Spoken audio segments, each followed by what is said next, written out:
విద్య, వైద్యం, తాగునీరు, రవాణా అన్నింటికీ యూజర్ ఛార్జీలు వసూలు చేస్తున్నారు అన్నటువంటి కోణాన్ని సాక్షి హైలైట్ చేసి ప్రైవేట్ ఆధీనానికి ఇచ్చేస్తున్నారు అన్నటువంటిది.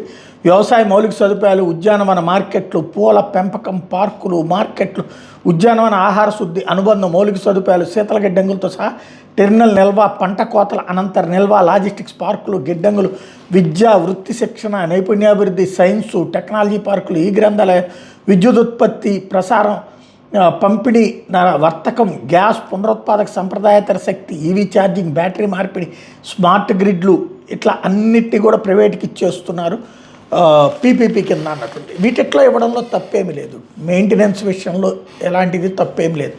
ఈవెన్ మంచినీళ్ళకి ఇప్పటికే ఛార్జీలు వసూలు చేస్తున్నారు, ఎలక్ట్రిసిటీకి ఇప్పటికే యూజర్ ఛార్జీలు వసూలు చేస్తున్నారు. కాకపోతే ప్రభుత్వ కళాశాలల్ని ప్రైవేట్ పరం చేయడం తప్పు. ప్రభుత్వానికి సంబంధించినటువంటి ఏది మెడికల్ కళాశాలలు, ప్రభుత్వానికి సంబంధించినటువంటి ఆ సదుపాయాలని పీపీపీకి ఇవ్వడాన్ని తప్పుపడతాను, కానీ మిగతా వీటిట్లో ఇస్తే తప్పేం కాదు.